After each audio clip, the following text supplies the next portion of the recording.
मैं माननीय सीपी जोशी साहब अध्यक्ष महोदय से अनुरोध करूंगा कि माननीय गडकरी की साहब का, हमारे सड़क एवं परिवहन मंत्री महोदय का लोकप्रिय कुछ प्रधानमंत्रियों नेता हैं और हमारा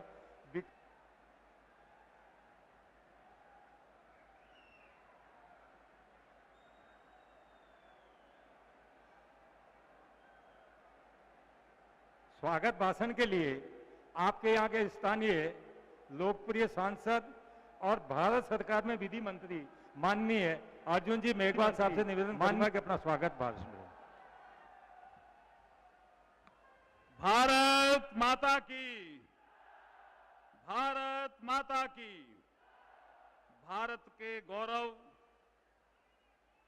संपूर्ण विश्व में पुनः प्रतिष्ठित करने वाले, भारत के विकास को नई ऊंचाइयों पर ले जाने वाले, एक भारत श्रेष्ठ भारत के सूत्रधार, विश्व के सबसे लोकप्रिय नेता, सशक्त व्यक्तित्व के धनी, कोटि कोटि कार्यकर्ताओं के प्रेरणा स्रोत, हम सभी के मार्गदर्शक, भारत के आदरणीय प्रधानमंत्री जी नरेंद्र मोदी जी, आपका बीकानेर में बहुत बहुत स्वागत है, वंदन है, वंदन है, अभिनंदन है। नरेंद्र मोदी जिंदाबाद, नरेंद्र मोदी जिंदाबाद। मैं 2-3 मिनटों में मेरी बात समाप्त करूंगा। आदरणीय प्रधानमंत्री जी, मैं सम्मानित मंच करके मेरी बात को प्रारंभ कर रहा हूं। सभी हमारे ज्येष्ठ और श्रेष्ठ कार्यकर्तागण, मातृशक्ति और पत्रकार साथियों, ऐसा कहा जाता है राजस्थान के बारे में, सोनेरी धरती जठे चांदी रो आसमान, रंग रंगीलो रंग भरो मारो प्यारो राजस्थान। आज माननीय प्रधानमंत्री जी, सरकार के 9 साल पूरे होने पर आप बीकानेर आए हैं। 9 साल का हिसाब देने भी आए हैं। 9 साल नौरंगदेसर में देने आए हैं। 9 रंग, इस जगह का नाम है नौरंगदेसर, मतलब है 9 रंग, और आप आज 9 रंग भर रहे हैं बीकानेर की धरती में, बीकानेर के इतिहास में, बीकानेर के विकास में। क्या क्या रंग है? पहला रंग ग्रीन फील्ड एक्सप्रेसवे का रंग, राशि है आप 20,868 करोड़, अमृतसर से जामनगर, ये पहला रंग भरा है आपने। 9 रंग। सोलर ऊर्जा का रंग, पीएम गति शक्ति के राशि से करीब 25,000 करोड़ की अधिक राशि का यहां सोलर का प्राइवेट इन्वेस्टमेंट हुआ है। सर, ये सोलर हब बन गया बीकानेर, आपकी नीतियों के कारण, इन्वेस्टमेंट फ्रेंडली नीतियों के कारण। मोदी जी का बहुत जोरदार स्वागत करो आप सोलर हब बनने के लिए। नरेंद्र मोदी जिंदाबाद। तीसरा रंग भरा है सर आपने, ग्रीन एनर्जी कॉरिडोर की राशि जो 10,950 करोड़ की है, बनासकांठा से बीकानेर होते हुए मोगा, हमारे सीपी जोशी जी बैठे हैं, चित्तौड़ भी उसका मार्ग है। ये तीसरा रंग। चौथा रंग भरा है रेलवे का विकास, जिसमें रेलवे का, हमारा बीकानेर का रेलवे स्टेशन में 471 करोड़ की लागत से बीकानेर का रेलवे स्टेशन एयरपोर्ट जैसा बन जाएगा। इतना सुंदर काम आज होने वाला है। 5वां रंग भरा है आपने ईएसआईसी की हॉस्पिटल देकर के, मजदूर कल्याण का रंग एक भरा है। जो श्रमिक हैं, इस अस्पताल से 1,34,000 श्रमिक लाभान्वित होने वाले हैं। ये भी आपने बीकानेर के विकास में रंग भरा है। छठा रंग भरा है आपने प्राकृतिक खेती का रंग, धरती कहे पुकार के, यह नाटक जो आपने दिखाया है उससे हम सब गदगद हैं, सब प्रसन्न हैं। 7वां रंग भरा है प्राकृतिक गैस की उपलब्धता के लिए गैस पाइपलाइन का रंग। 21वीं सीजीडी राउंड में बीकानेर का चयन, 25,000 करोड़ से अधिक के निवेश से गजनेर इंडस्ट्रियल हब बनेगा। जैसे ही गैस की पाइपलाइन आएगी, बीकानेर सेरेमिक हब बन जाएगा। 8वां रंग भरा है ग्रामीण विकास की, ग्रामीण सड़कों से आपने जोड़ा है, गरीबों को पक्के मकान दिए हैं, शौचालय दिए हैं। ये 8वां रंग है। और 9वां रंग भरा है जल जीवन मिशन का। हमारे यहाँ पे पानी की बहुत कमी थी, जल जीवन मिशन के माध्यम से आपने पानी की किल्लत को दूर करके आपने बीकानेर के इतिहास में 9 रंग भरे हैं। नौरंगदेसर में आपका पुनः स्वागत है। अभिनंदन है। बहुत बहुत धन्यवाद। भारत माता की। अगली कड़ी में हमारे प्रदेश के प्रदेशाध्यक्ष युवा ऊर्जावान माननीय सीपी जोशी साहब से निवेदन करूंगा कि वो आकर के उद्बोधन दें। भारत माता की, भारत माता की। आज इस अवसर पर मैं सिर्फ इतना ही कह सकता हूं कि भारतीय जनता पार्टी के परिवार के कार्यकर्ता होने के नाते अगर इस जगह कोई दूसरे नेता होते तो शायद मना कर देते, लेकिन आदरणीय नरेंद्र मोदी जी ने कहा कि कार्यकर्ताओं ने कोई कार्यक्रम तय किया, परिस्थितियां चाहे कुछ भी हो, मैं बीकानेर रहूंगा। और आपने हम सब लोगों का हौसला अफजाई किया। तब मुझे रामधारी सिंह दिनकर जी की 2 लाइनें कह के मैं अपनी बात को समाप्त करूंगा। वसुधा का नेता कौन हुआ, भूखंड विजेता कौन हुआ, अतुलित यश क्रेता कौन हुआ, नव धर्म प्रणेता कौन हुआ, जिसने न कभी आराम किया, विघ्नों में रहकर नाम किया। ऐसे आदरणीय नरेंद्र मोदी जी का बीकानेर की इस धरा पर मैं आप सबकी ओर से एक बार जोरदार करता ध्वनि से हार्दिक स्वागत और अभिनंदन करते हुए, क्योंकि आज ये सावन का महीना सियाड़ो खाटू वालो, उनाड़ो अजमेर, नागो नित्रो बलो, सावन बीकानेर। आज इस सावन में कार्यकर्ता होने के नाते मैं, आपने धूप भी सहन करी, आपने बारिश भी सहन करी, लेकिन आपके पसीना, एक एक पसीने की बूंद ये राजस्थान में कांग्रेस की जड़ों में तेजाब डालने का काम करेगा। तो 2024 में फिर से दिल्ली में नरेंद्र मोदी जी के नेतृत्व में सरकार बनाने का काम करेगा। पुनः आदरणीय प्रधानमंत्री जी का मैं हृदय की गहराई से ये इस धरा पर, तेजा जी की धरा पर, ये गंग सिंह जी की धरा पर, इस पावन धराकर जम्बेश्वर भगवान की धरा पर आपका स्वागत और अभिनंदन करते हुए अपनी वाणी को विराम देता हूं। बहुत बहुत धन्यवाद। बोले भारत माता की।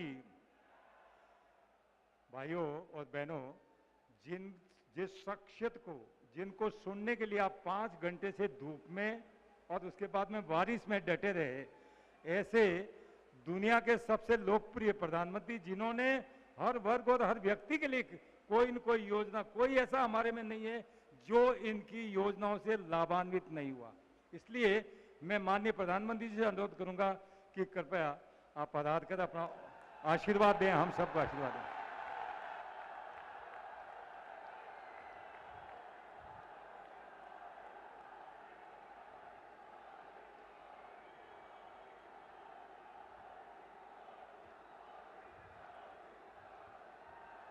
भारत माता की, भारत माता की। बीकानेर वो जगह है जिसका नाम देश में कहीं भी सुने मुंह में पानी आ जाता है। और फिर मुझे तो यहां की धरती पर सावन के महीने में आने का सौभाग्य मिला है। इंद्रदेव का आशीर्वाद हम पर बना हुआ है। और अभी हमारे सीपी जोशी जी बता रहे थे कि सियाड़ो खाटू भलो, उनाड़ो अजमेर, मारवाड़ नित्रो भलो, सावन बीकानेर। यहां के रसगुल्लों की मिठास, यहां की नमकीन और भुजिया का स्वाद पूरी दुनिया में प्रसिद्ध है। मेरे लिए शहर इसलिए भी खास है क्योंकि बीकानेर को छोटी काशी के रूप में भी जाना जाता है। यहां काशी की ही तरह गौरवशाली अतीत भी है और अध्यात्म भी है। ये पावन धरा मां करणी की धरती है। सांख्य दर्शन के प्रणेता भगवान कपिल की तपोभूमि है। ये रुणीचा धाम रामदेवरा के बाबा रामदेव जी, सिद्ध समाज के गुरु जसनाथ जी और वीर तेजा जी के भक्तों की धरती है। ये पर्यावरण संरक्षण के प्रणेता गुरु जंबेश्वर की तपस्थली रही है। ये 13 पंथ धर्म संघ के आचार्य तुलसी की कर्मभूमि रही है। और यहां पुनरासर बालाजी का आशीर्वाद तो प्रत्यक्ष ही मिलता है। इन सभी देवों और संतों को मैं श्रद्धापूर्वक नमन करता हूं। आप सब इतनी बड़ी संख्या में यहां आए और अभी जैसे बताया 4-4, 5-5 घंटे से कड़ी धूप में आप आशीर्वाद देने के लिए मौजूद हुए। मैं जितना आपका आभार व्यक्त करूं उसके लिए मेरे पास शब्द कम पड़ रहे हैं। मैं फिर एक बार हृदय से आपका आभार व्यक्त करता हूं, धन्यवाद करता हूं। साथियों, ये उत्साह बताता है, मैं ऊपर देख रहा हूं वहां तक लोग ही लोग हैं। ये उत्साह बताता है कि राजस्थान में मौसम का पारा ही नहीं चढ़ा है, बल्कि कांग्रेस सरकार के खिलाफ जनता का पारा भी चढ़ चुका है। और जब जनता का पारा चढ़ता है तो सत्ता की गर्मी उतरते और सत्ता बदलते भी वक्त नहीं लगता। साथियों, अभी कुछ ही देर पहले मुझे राजस्थान के विकास के लिए 24,000 करोड़ रुपए की विकास परियोजनाओं के लोकार्पण शिलान्यास का अवसर मिला। अमृतसर जामनगर एक्सप्रेसवे को राजस्थान में पड़ने वाला 500 किलोमीटर से लंबा सेक्शन अब शुरू हो गया है। इसके पहले दिल्ली मुंबई एक्सप्रेसवे के दिल्ली दौसा लालसोट सेक्शन का भी शुभारंभ हुआ था। राजस्थान की कनेक्टिविटी के लिए जितना काम भाजपा सरकार ने किया है उतना पहले कभी नहीं हुआ है। पिछले 9 वर्षों में केंद्र सरकार जितनी भी योजनाएं लाई हैं, हमारी कोशिश यही रही है उनका ज्यादा से ज्यादा लाभ राजस्थान को मिले। हमने देश भर के गरीबों के लिए 4 करोड़ पक्के मकान बनाए। इसमें से करीब 20 लाख घर राजस्थान के मेरे गरीब भाइयों बहनों को मिला है। 20 लाख घर। हमने देश भर में करीब 50 करोड़ गरीबों के बैंक खाते खोले। इस वजह से राजस्थान के 3 करोड़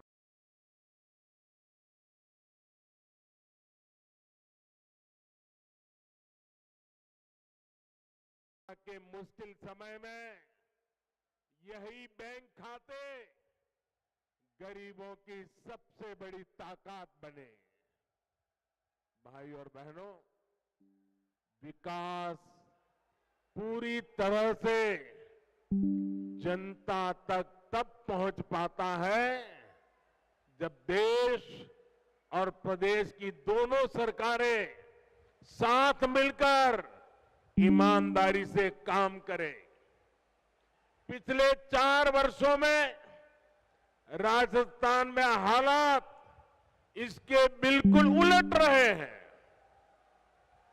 हम दिल्ली से योजनाएं यहां राजस्थान में भेजते हैं, लेकिन यहां जयपुर में कांग्रेस का पंजा उस पर झपटा मार देता है।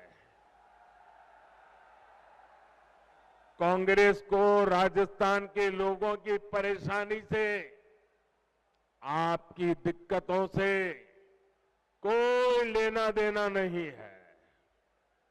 अब आप देखिए, घर घर पीने का साफ पानी पहुंचाने की भाजपा सरकार की योजना से भी अब कांग्रेस सरकार को परेशानी है। जिस राजस्थान को जल जीवन मिशन में सबसे टॉप पर होना चाहिए था, वो सबसे धीमा करने वाले राज्यों की लिस्ट में शामिल है। आज देश के 130 से ज्यादा जिले ऐसे हैं जहां 100% घरों में नल से जल पहुंचा है। इनमें से पूरे देश को 130 जिले, और इसमें से राजस्थान का एक भी जिला नहीं है। अब आप मुझे बताइए, क्या राजस्थान के लोगों ने कोई गुनाह किया है क्या? किस बात की सजा दे रहे हो? क्या राजस्थान के लोगों ने कोई गलती की है क्या? क्या आपको नल से जल मिलना चाहिए, नहीं मिलना चाहिए? आपके घरों में पानी आना चाहिए कि नहीं आना चाहिए? देश के 130 जिलों में हो रहा है, आपका एक जिला तो होना चाहिए कि नहीं होना चाहिए था? साथियों, गलती राजस्थान के लोगों की नहीं, गलती यहां की कांग्रेस सरकार की है। कांग्रेस सरकार ने 4 सालों में राजस्थान का बहुत नुकसान किया है, और ये बात कांग्रेस के नेता भी अच्छी तरह जानते हैं। राजस्थान में कांग्रेस की हार इतनी सुनिश्चित है कि यहां की सरकार अभी से बाय बाय मोड में आ गई है। मुझे पता चला है कि कुछ मंत्री विधायक तो अभी से अपने सरकारी बंगले खाली करके अपने खुद के घरों में शिफ्ट होने लगे हैं। अपनी हार पर इतना भरोसा सिर्फ कांग्रेस के नेता ही कर सकते हैं। साथियों, पुरानी कहावत है कि दिया बुझने से पहले जोर से लपलपाता है।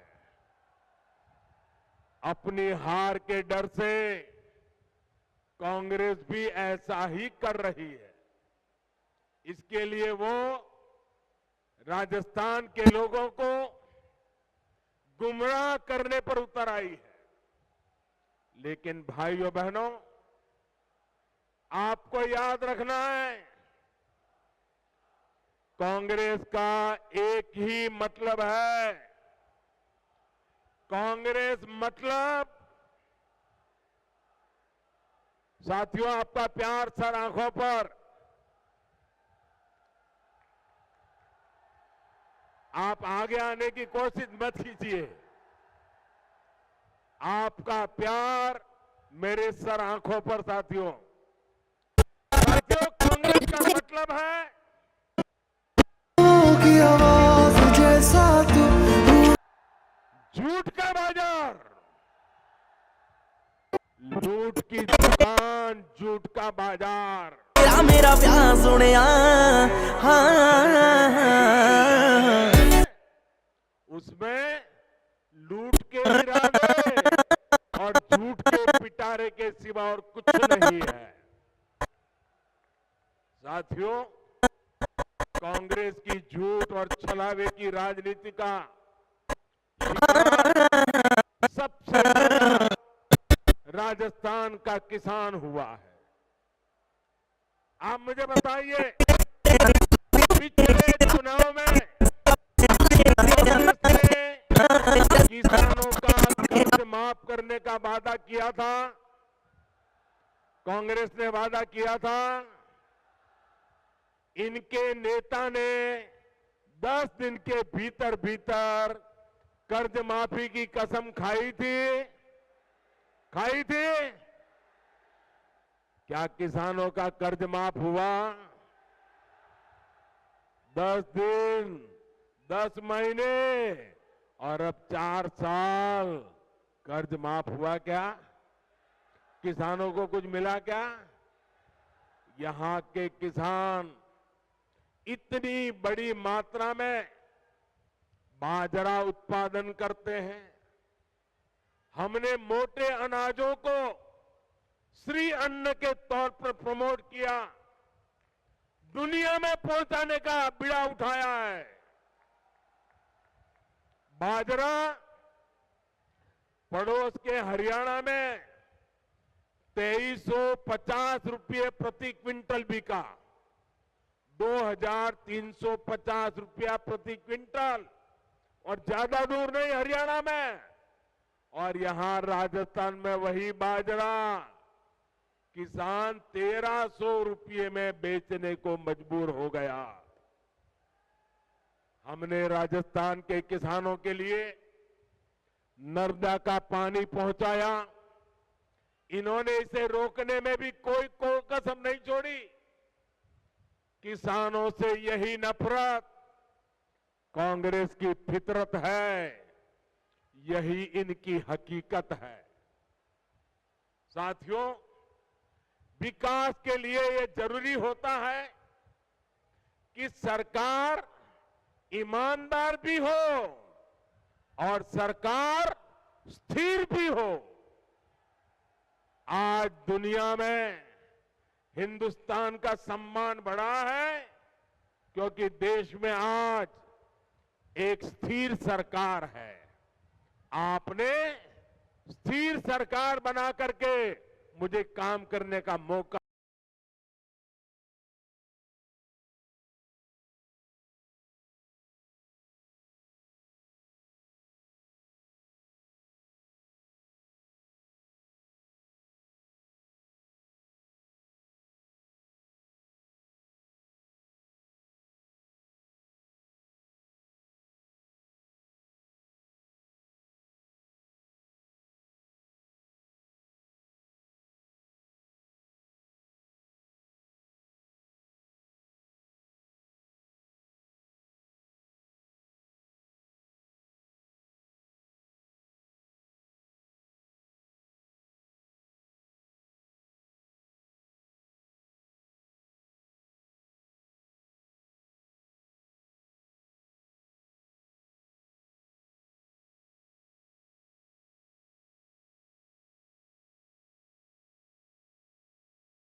इस विभाग को क्यों दिया गया, इस मंत्री कमीशन उस मंत्री के पास कैसे चला गया, पूरी राजस्थान सरकार इसी खींचतान में लगी पड़ी है। और इस पर पूरी खींचतान के बीच राजस्थान के मुख्यमंत्री अपने बेटे का भविष्य बचाने में जुटे हुए हैं। उन्हें राजस्थान के बेटे बेटियों की कोई चिंता नहीं है। इस वजह से भी कई मंत्री विधायक उनसे खार खाए हुए हैं। आप मुझे बताइए साथियों, क्या ऐसे लोग राजस्थान का भला कर सकते हैं? राजस्थान के युवकों का भला कर सकते हैं? राजस्थान के गांवों का भला कर सकते हैं? राजस्थान के किसानों का भला कर सकते हैं? इन लोगों से राजस्थान के विकास की कोई उम्मीद नहीं की जा सकती है भाइयों। इन लोगों को मैं आज दो टूक कह देना चाहता हूं। अब ये भ्रष्टाचार की नुरा कुश्ती बहुत हुई। अब लोकतंत्र के अखाड़े में जनता जनार्दन फैसला करेगी। अब राजस्थान को स्थिर सरकार चाहिए। अब राजस्थान को डबल इंजन की सरकार चाहिए। अब राजस्थान को परिवारवाद नहीं, अब राजस्थान को विकासवाद चाहिए। साथियों, राजस्थान में जब से कांग्रेस आई है, इसने एक और पहचान बनाई है। भ्रष्टाचार, अपराध और तुष्टीकरण। हालत यह है कि जब भ्रष्टाचार की रैंकिंग होती है तो राजस्थान उसमें नंबर 1 आता है, नंबर 1 आता है। जो राजस्थान अपनी शांति और सौहार्द के लिए जाना जाता था, वहां आज आए दिन सांप्रदायिक तनाव की घटनाएं हो रही हैं। पूरी कांग्रेस सरकार तुष्टीकरण में लगी हुई है। यहां सिस्टम इतना बेखौफ हो गया है कि पेपर लीक की एक अलग इंडस्ट्री खुल गई है।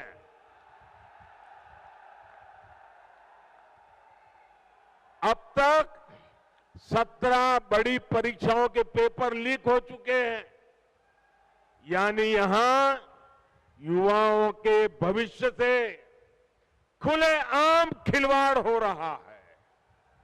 साथियों, हर जगह स्कूल कॉलेजों को राजनीति से बाहर रखा जाता है ताकि बच्चों का भविष्य खराब न हो। लेकिन राजस्थान में कांग्रेस की लूट ने शिक्षण संस्थानों को भी नहीं बख्शा। यहां के शिक्षक मुख्यमंत्री के सामने आकर कह रहे हैं कि तबादले के लिए खुली घूस चल रही है, लेकिन कहीं कोई सुनवाई नहीं हो रही। भाइयों और बहनों, महिलाओं के खिलाफ अपराध के मामले में, बलात्कार के मामले में राजस्थान सबसे आगे है। हालात ये है कि यहां रक्षक ही भक्षक बन रहे हैं। और दुर्भाग्य ये कि बलात्कार और हत्या के आरोपियों को बचाने में पूरी सरकार जुटी हुई नजर आती है। अपने वोट बैंक की राजनीति के लिए हमारी बेटियों पर गलत नजर डालने वालों को कांग्रेस संरक्षण दे रही है। लोग कांग्रेस के इन पाकों को अब ज्यादा बर्दाश्त नहीं करेंगे। ये महिलाओं के सम्मान की, उनकी आन बान की धरती है। ये राजस्थान की धरती है। ये मां पन्ना धाय की धरती है। ये वो धरती है जहां हाड़ा रानी ने अपने पति को युद्ध में भेजने के साथ ही अपना बलिदान दे दिया था। आत्मसम्मान और धर्म की रक्षा राजस्थान की रगों में है। इस पर कीचड़ उछालने की हिम्मत करने वाली कांग्रेस को राजस्थान कभी माफ नहीं करेगा। साथियों, कांग्रेस एक ऐसी पार्टी है जो अगर सत्ता में रहती है तो खा खा कर देश को खोखला करती है, और जब ये सत्ता से बाहर जाते हैं तो देश को गाली दे देकर बदनाम करने लगते हैं। इनको भारत की प्रगति से इतनी तकलीफ है कि इनके नेता विदेश में जा जाकर के भारत को गाली देते हैं।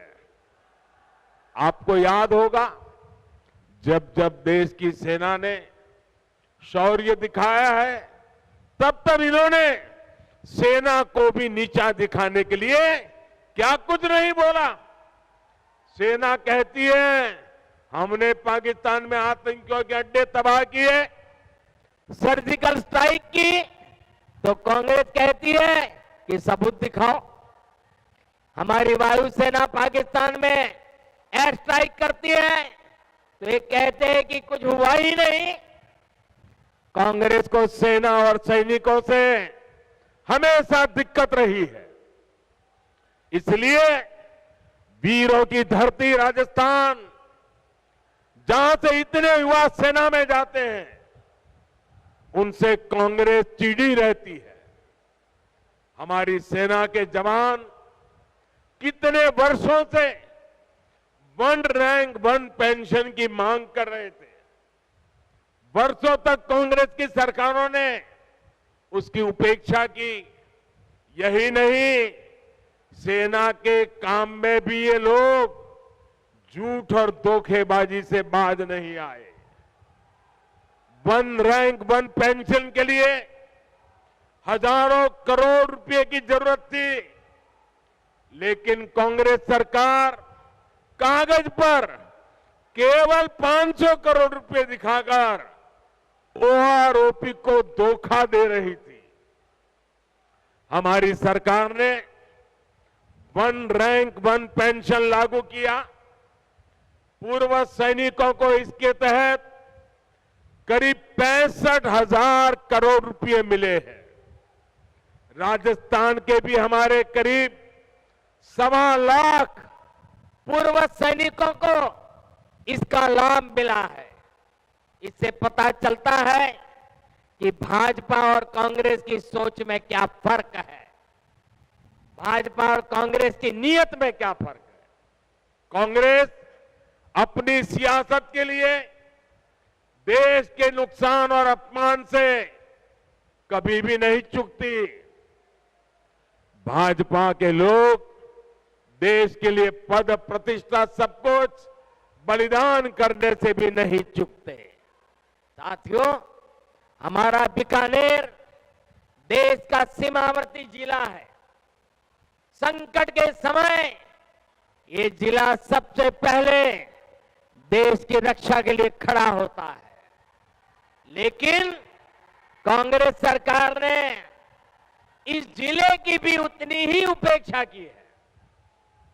कांग्रेस ने दशकों तक सीमावर्ती इलाकों को जानबूझकर विकास से वंचित रखा। आज हम बॉर्डर पर हाईटेक सड़कें बना रहे हैं। सीमावर्ती गांवों को विकास को पहली प्राथमिकता बनाकर हमने वाइब्रेंट विलेज स्कीम शुरू की है। लेकिन इन सभी प्रयासों का पूरा लाभ तभी मिलेगा जब यहां डबल इंजन की सरकार होगी। इसके लिए हमें अभी से तैयारियों में जुट जाना है। जीत तय मानकर भाजपा के कार्यकर्ताओं को मेहनत में कमी नहीं करनी है।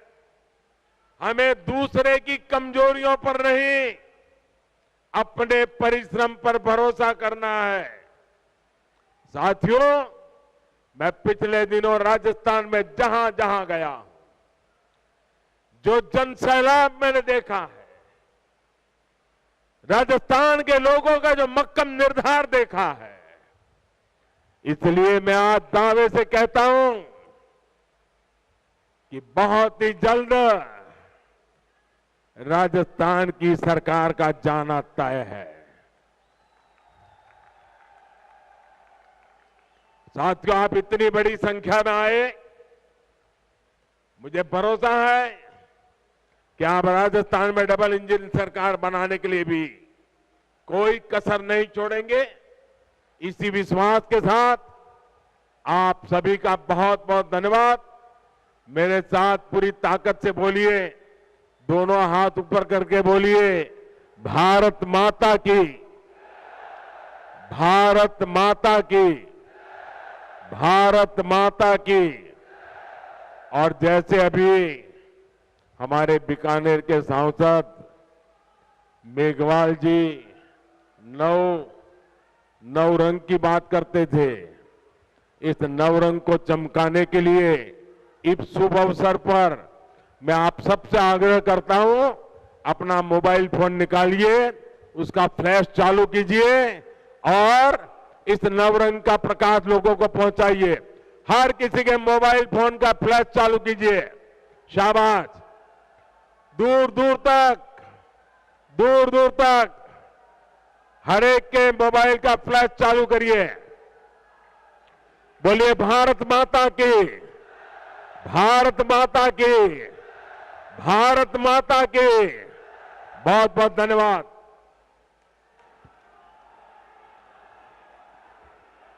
प्रधानमंत्री जी का हम सबको आशीर्वाद प्राप्त हुआ है, उसके लिए हम सभी उनके हृदय से आभारी हैं और ऐसा ही आशीर्वाद राजस्थान पे आपका बना रहे, यही हमारी अपेक्षा और आकांक्षा है। धन्यवाद। आप सब लोगों से निवेदन है, प्रधानमंत्री जी के प्रस्थान करने तक कृपया अपने जगह पे रहें, अपनी जगह पे विराजे रहें।